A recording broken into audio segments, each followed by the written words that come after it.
నుంచి తప్పించుకోవటం అంత సులభం కాదు. నేను పరిగెత్తి అలసిపోయాను. ఏం కావాలి? నీ ప్రాణం అక్కర్లేదు, నీ ఆస్తి అవసరం లేదు. ఏదో అవసరానికి 2000 అప్పుడైతే ఇలా చంపేపోతారని జీవాజీ. ఆయన అప్పు తీసుకున్న తప్పించుకుని తిరగాలి కానీ ఆపేసి మీకు అక్కడ పెట్టండి. కొత్త అప్పు ఇవ్వకూడదని.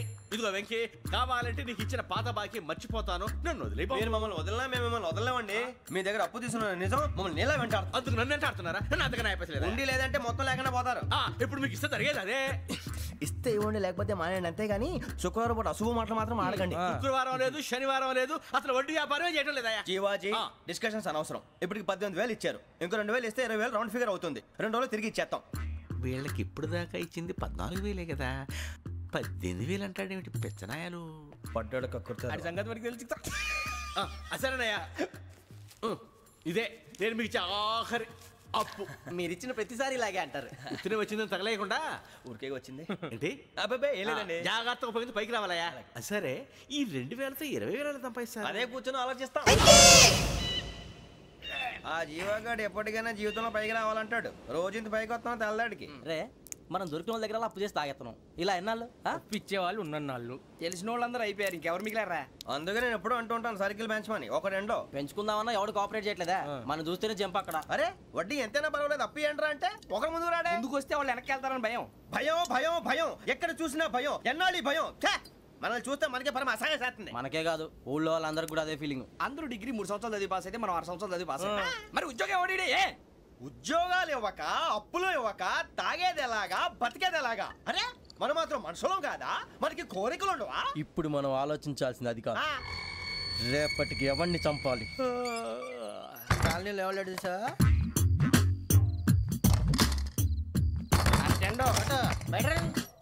నువ్వా వెంకీ? ఏంటి వెంకీ ఈ టైంలో వచ్చా? నీతో మాడే పని ఉంది, దా చెప్తా. ఏ బాగా నిద్రొస్తుందా? సరిగానే రే, నువ్వు మమ్మల్ని చూసే తలిపేసావా? మామూలుగానే వేసాను. మామూలుగా వేసేవాడివి. మేము రావడానికి 1 నిమిషం ముందో, మేము వెళ్ళాక 1 నిమిషం తర్వాత వేయాలి కానీ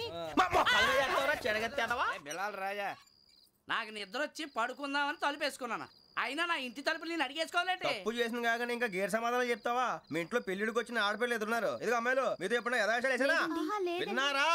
అడుగు తలుపులు వేసావు. అనవసరంగా గొడవ ఎందుకు? ఇక్కడి నుంచి వెళ్ళండి. గొడవ? మీ ఇంటి మీద పడి ఎప్పుడైనా గొడవ చేశానా బిని గారు? లేదు బాబు. విన్నారా?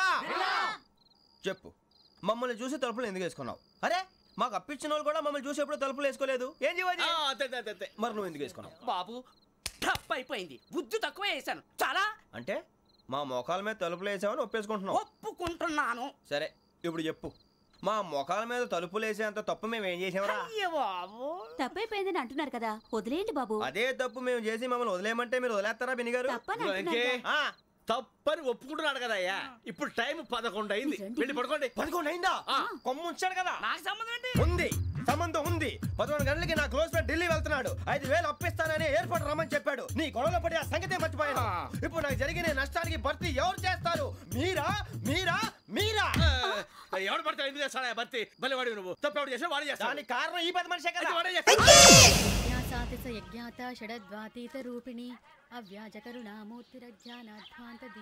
బీరు రమ్ము కలుపుకూడదు, తలకే పట్టేసింది. ఏంటే చదువుకుంటున్నావా? చదువుకో.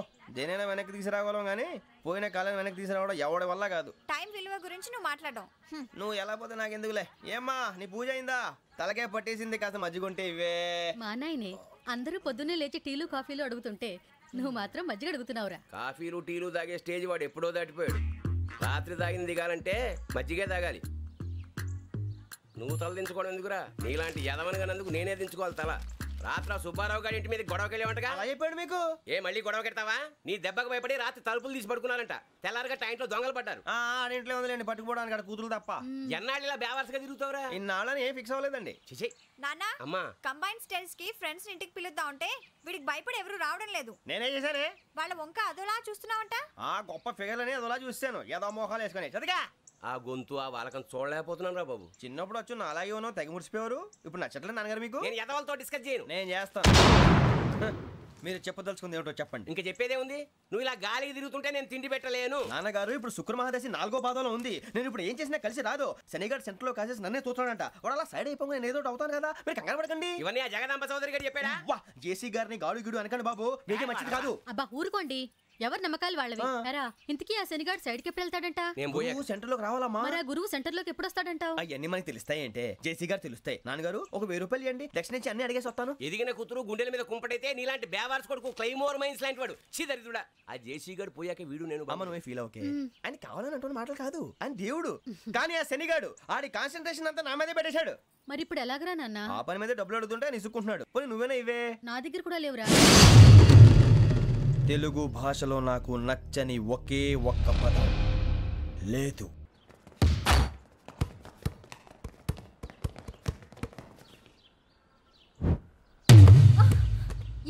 అరే సూరే, బాల్ తీసుకురారా. సారీ ఏదో బాస్కెట్ బాల్ మాలాంటి వాళ్ళు ఆడాలి. మీలాంటి మాసన కొడుకులు ఆడితే ఇలాగే ఉంటుంది. ఇలాగే ఇలాగే ఇలాగే ఉంటుంది. అమ్మాయిల ముందు ఫోర్స్ కొడతావా? ఆహా, అయితే నిన్ను కొడతా.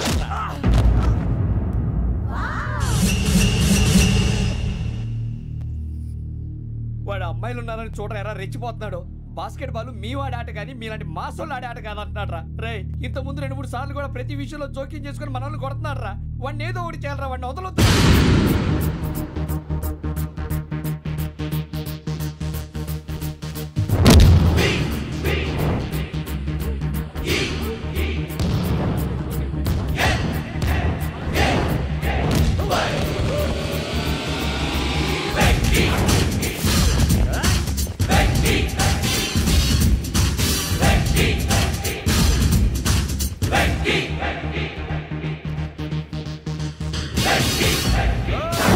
ఆడపిల్లలంటే ఎవరికైనా దెబ్బ తగిలితే అయ్యో అంటారు, మీకేమో ఎవరైనా కొడితే కామెడీ. కొట్టిన వాళ్ళు మీ దృష్టిలో హీరోలు. ఇప్పుడు నేను పచ్చడి కొడేస్తాను, నేను హీరోని అయిపోతానా? ఏంట్రా రెచ్చిపోతున్నావు? మాకు ఛాన్స్ ఇవ్వా? అసలు వచ్చిందే నీకోసం. మా ఓటు బ్యాక్గ్రౌండ్ తెలియక అర్థం చేసావు. ఇప్పుడు నీకు అప్పుడు అయిపోతున్నా రే. వాడి బ్యాక్గ్రౌండ్ సరే, అసలు నీ బ్యాక్గ్రౌండ్ ఏంట్రా? నాకు సెపరేట్ బ్యాక్గ్రౌండ్ అంటూ ఏం లేదురా. నేను ఎక్కడ నిలబెడితే అదే నా గ్రౌండ్. అంత పొడింగువా? తెల్దా?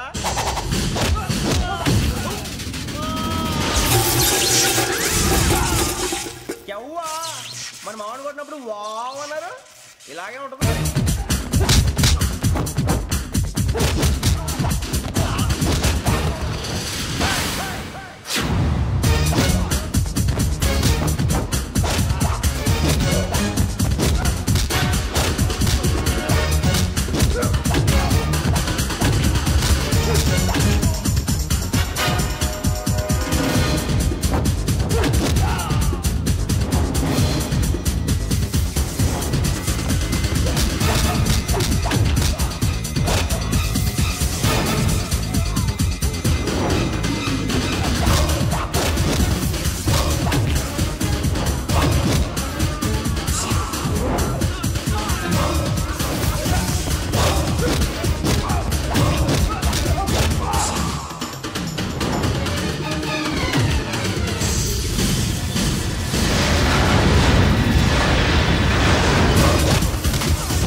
సూర్యబాబు,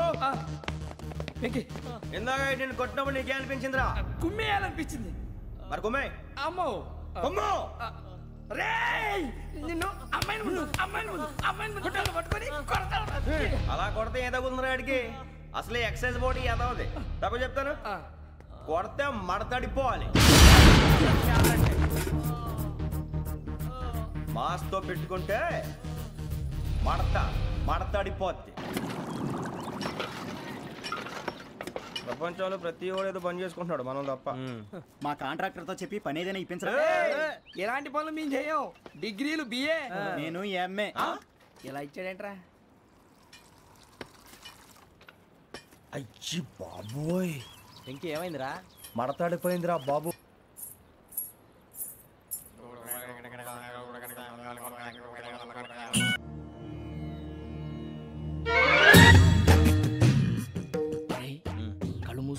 కొంపదీసి నిద్రపోతున్నాడేంటి? ధ్యానం కళ్ళు మూసుకొని ఎవరినో కాంటాక్ట్ చేస్తున్నారు. అవునా? అబ్బా. రామ్ ప్రసాద్, నీకు నిజం చెప్పాలంటే బాధగా ఉంది, కానీ చెప్పక తప్పదు. ఎందుకంటే అది నిజం కాబట్టి. Correct sir, correct. ఏంటి సార్ అది? నీకు 40 ఏళ్ళు వచ్చే వరకు కష్టాలు తప్పవు గురూజీ. అవి మామూలు కష్టాలు కావు, అష్ట కష్టాలనే చెప్పాలి. ఉదాహరణకు అవి ఎలా ఉంటాయంటే, దొరక్క నీకు ఫుడ్ దొరికితే అది నీ నోటికందే లోగా నీ కాలో నీ చెయ్యో తగిలే మట్టిపాలైపోతుంది.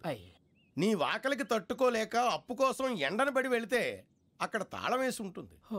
మరో కఠోరమైన నిజమేమిటంటే, నీ దరిద్రాన్ని చూసి భరించలేక నీ భార్య లేచి వెళ్ళిపోతుంది. ఒక్కతేనా ఎవరితోనన్నా? తప్పు. అతని దురదృష్టాన్ని చూసి ఎగతాళి చేయకు రమణ. Sorry sir.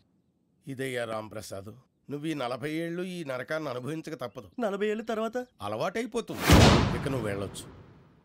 ఏమో వెంకటేశ్వరరావు, కులాసైనా రమ్మన్నారట. నీకు శుభవార్త చెబుదామని పిలిపించాను. ఏంటి గురూజీ?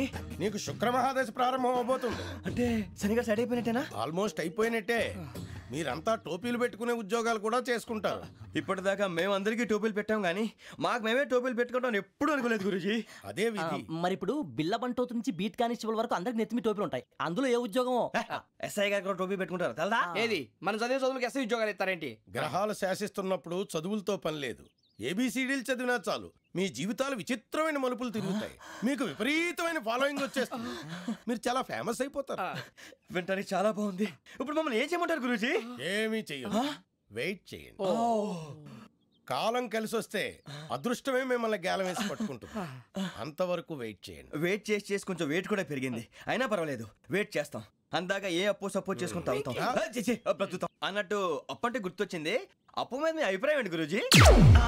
ఏంటరా ఇంత నుంచి మీకు ఎదుగుతున్నాను రా. ఇక్కడేం చేస్తున్నారు? మన టైం బాగుందిరా. ఎవడన్నా అప్పిస్తున్నాడా ఏంటి? కాదురా, ఉద్యోగాలు ఇస్తారమ్మన్నాడు గురూజీ. చూసారా, చౌదరి గారు చెప్పింది నిజమే. మరి శుక్రమహాదేశ్ మొదలైంది. ఇంతకీ ఎవరా మహానుభావుడు? నమస్కారం. అయినా నేను చెప్పింది. ఆహా, సాక్షాత్ ఎంప్లాయ్మెంట్ ఎక్స్చేంజ్ నడుచుకుంటూ వస్తున్నట్టు ఉంది. పదండి పట్టేద్దాం. నమస్కారం సార్. నమస్తే. వీలే సార్ మా ఫ్రెండ్స్. నమస్తే. నేను చెప్పానుగా, భగవాన్ గారు. ఆహా, పేరులోనే దేవుడు ఉన్నాడు. లోపల కూడా పాజిటివ్ థింకింగ్ ఎక్కువ. ఇంతకీ మీరు ఇండియానా చైనీసా? India sir. మా ఫేస్ చూస్తారు అనిపించలేదు మీకు? భలే కామెడీ ఫీల్ అలా ఉన్నాడు. నేను అడిగేది ఇండియన్ రెస్టారెంటా చైనీస్ రెస్టారెంటా అని. నేనేది ఓపెన్ గా డిస్కస్ చేయను కదా. పేరు చూసి స్కూల్లో డిస్కషన్ పెడతాడు అనుకుంటే వీటేంట్రా హోటల్ అంటున్నాడు. బాబు ఎట్ ఫీల్ అవుతున్నాడు? అంతా మీ ఇష్టం అంటున్నాడు సార్. ఫస్ట్ చైనీస్ రెస్టారెంట్ కి వెళ్దాం. నెక్స్ట్ అక్కడ డిసైడ్ చేద్దాం. చాలా ఇబ్బంది పడుతున్నట్టున్నారు.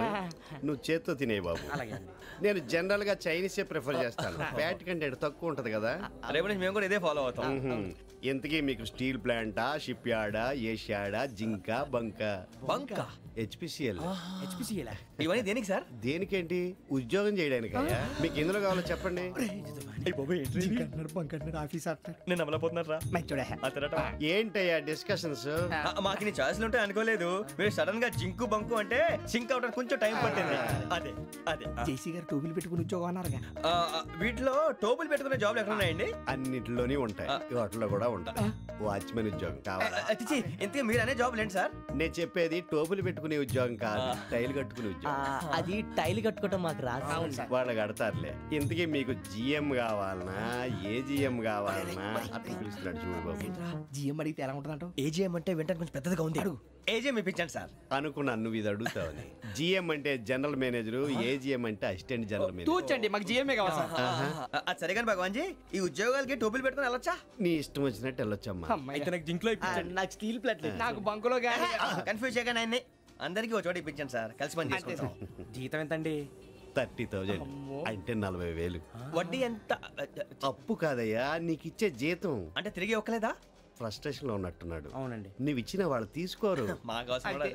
అంతేకాదు ప్రతి నెల గ్రాట్యుటీ, పిఎఫ్, సిఎఫ్ కూడా సార్. ఏ నువ్వు యాక్ట్ చేస్తావా? భగవాన్ జీ, మీరు ఇదంతా ఎందుకు చేస్తున్నారు? ఊరికే మాత్రం కాదు, నేను మంచోడని చెప్పి నా కారు పెట్రోల్ లేకుండా వెళ్తుందా? నేను ఇచ్చుకోవాల్సినవి ఉంటాయి కదా. ఇలా చూడు, అందుకని ఉద్యోగానికి వాళ్ళ ఆకారం తీసుకుంటా. మా గెటబుల్ చూసి మీరు అపార్థం చేసుకుంటున్నారు. మాకంత పొజిషన్ లేదండి బాబు. పోనీ నలుగురు కలిసి ఉద్యోగం చేసుకోవచ్చా? మీ దరిద్రం నాకు అర్థమైంది. మీ నలుగురు కలిసి ఓ ₹1,00,000 ఇవ్వండి చాలు. నేను నమ్మనరా, డబ్బుల విషయంలో అసలు నమ్మను. నాన్నగారు మీరు అలా అంటాం భావ్యం కాదు. ఏదో జేసీ గారి సిఫార్సు వల్ల శని గారు సైడ్ అయ్యి శుక్రమహాదేశం మొదలైంది. ఉద్యోగం దానంతటి అదే వెతుకుంటూ వచ్చింది. అందుకని ఇంకేం కావాలో చెప్పండి. స్టీల్ ప్లాంట్ లో జీఎం అని పెద్ద పోస్ట్ అమ్మా. జీతం 30,000, నెల నెల ప్రమోషన్లు, సిఎఫ్లు, డిఎఫ్లు, పిఎఫ్లు, బిఎఫ్లు. ఇవన్నీ నువ్వు చదివిన చదువుకే? అబ్బాబే దీనికి చదువుకి సంబంధం లేదండి. చెప్పాను కదా శుక్రమహాదశ, అది దాని పవర్ అనుకోండి, ఎఫెక్ట్ అనుకోండి. ఈ రోజుల్లో కూడా గ్రహాలు అబ్బా ఏంటండి వాడన్న ప్రతిదాన్ని ఇలా కొట్టి పడేస్తారు. చిన్నప్పటి నుంచి లక్షల పోస్ట్ చదివించారు. అమ్మా నువ్వు లేని పోనీ పెట్టుకో. లక్షలు ఎక్కడైనా ఊరుకోరా, మాట వరుస కదాలే. ఒక 25,000 ఇస్తే వాడి జీవితం సెటిల్ అయిపోతుంది అంటున్నాడుగా, అంతగా ఆలోచిస్తారేంటండి? అమ్మా నాకు ఉద్యోగం రాగానే మీ అందరూ స్టీల్ ప్లాంట్ షిఫ్ట్ చేస్తానే. ఓకే నువ్వు చెప్పేదంతా కరెక్టేనా? నాన్నగారు మీకు అంత అనుమానం అయితే ఇవ్వకండి. సర్లే, ఇప్పటికిప్పుడు అంత డబ్బు అంటే కష్టం కానీ నా కెనటిక్ హోండా అమ్మాలి. నాకు తెలుసు మీరు ఆ నిర్ణయం తీసుకుంటారని, అందుకే పార్టీని పట్టుకొచ్చాను. బయట వెయిటింగ్.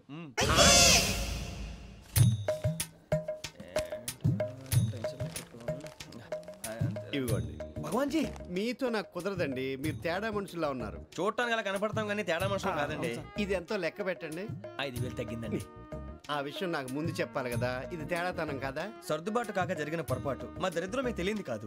మీ ప్రాబ్లమ్స్ నాకు అనవసరం అండి. ఇప్పటికే మీ మూలంగా 3 లక్షలు బొక్క తెలుసా? మీరు ఫేస్ అంత చిరాగ్గా పెట్టకండి. రే ఆ గొలుసు ఎవరా? తొందరగా ఎవరా? ఆయన కోపం వస్తుంది. ఇదిగో తీసుకోండి. తీసుకోండి సార్ ప్లీజ్. భగవాన్ గారు మీ కోపం తగ్గిందా? కోపం కాదు వెంకటేశ్వరరావు గారు, ఎందుకో మోసాన్ని భరించలేను. అది నా బలహీనత. ఇవన్నీ వదిలేయండి, ఇంకోసారి పొరపాటు జరగదు. మేము ఎప్పుడు జాయిన్ అవ్వాలో చెప్పండి, కొత్త బట్టలు కొనుక్కోవాలి. మీరు ఆ పనిలో ఉండండి. పొద్దున్నే గుడికి వెళ్ళి 9:30 కల్లా, మొన్న వచ్చారే ఆ ఆఫీస్కి వచ్చేయండి. మీ అపాయింట్మెంట్ ఆర్డర్స్ రెడీగా ఉంటాయి. 8:30కి వచ్చేస్తాం. మీరు వచ్చిన వాళ్ళ తలుపులు తీరు. మీ కంగారు నేను అర్థం చేసుకోగలను. ఇంతకాలం పని లేక స్తంభించిపోయిన మీ జీవితాలు ఇక నుంచి వేగం పుంజుకుంటాయి. ఆయన ఉన్నారా? ఎవరు? భగవాన్ గారు. మీరెవరు? ఆయన క్లోజ్ ఫ్రెండ్స్. సరే లోపల రండి. పదా సార్ వీళ్ళు భగవాన్ క్లోజ్ ఫ్రెండ్స్ అంటారు. సరే నువ్వు వెళ్ళి నేను మాట్లాడతా. సార్ మీరంతా భగవాన్ స్నేహితులా? అవును, అలాంటి స్నేహితులు ఉన్నందుకు గర్వపడుతున్నాం. సరే ఏంటి సంగతి? ఏముంది, మా అపాయింట్మెంట్ ఆర్డర్ చేస్తే పట్టుకులు చేరిపోతాం. ఈ రోజు గురు పౌర్ణమి, మంచి రోజు. అపాయింట్మెంట్ ఆర్డర్ ఏంటి? మీకు అందాల్సిన నీకు అందనట్లేదు. ఏంటది? ఏంటంటావేంటి? ఒక్కోడు 25,000 ఇచ్చాం. భగవాన్ గారి హెల్పింగ్ నేచర్ కాబట్టి తక్కువ రేటుకి ఒప్పుకున్నాడు. ఇంతకీ ఇది ఏ ఆఫీసో మీకు తెలుసా? తెలుసుకోవాల్సిన అవసరం మాకు లేదు, కానీ చెప్పాల్సిన అవసరం మాకుంది. యాంటీ కరప్షన్ బ్యూరో అంటే అవినీతి నిరోధక శాఖ. లంచం తీసుకోవటమే కాదు, ఇవ్వటం కూడా నేరం. మీ భగవాన్ గారు ఒక 420. మా బాబుకి ఎన్ని తిట్లు వచ్చిన విషయం నిన్నే తెలిసింది నాకు. ఇంతవరకు మా బాబు నా ఒట్టుమే చేయలేదని మీ అందరితో గర్వంగా చెప్పుకునేవాడిని. First time man handing record దొబ్బింది. తక్కువే నా గోల్ చెలుగు లాగేస్తున్నాడు. అరే కోపడకండి రా, వాడు ఇక్కడే దొరుకుతాడని మా ఫ్రెండ్ చెప్పాడు. తొక్క దొరుకుతాడు. జింక్ లో కావాలనా, బంక్ లో కావాలనా, స్టీల్ ప్లాంట్ లో కావాలనా, షిప్ యార్డ్ లో కావాలనా? అంటే ఎక్కడ పడితే అక్కడ ఇప్పిస్తారా సార్? ఎక్కడ పడితే అక్కడ, ఎలా కావాలంటే అలా చేసుకుందాం. ఇబ్బంది ఏమీ లేదు. ఆపరేషన్ లో కావాలనా? అవి గేమ్స్ కదా సార్. ఆ స్పోర్ట్స్ కోటా లేవయ్యా. ఏమైంది సార్? ఉద్యోగాలు ఇప్పించమని ఎంట పడుతున్నారు. నువ్వు టచ్ లో ఫోన్ చేయ.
3.5. అవును సార్.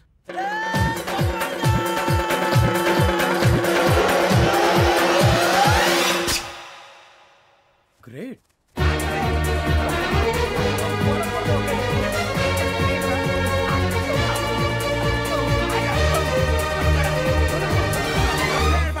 మీ నలుగురు సెలెక్ట్ అయ్యారు. దేనికి? ఎస్ఐ సెలక్షన్స్ లో మీరు ఫిజికల్ టెస్ట్ అన్ని పాస్ అయ్యారు.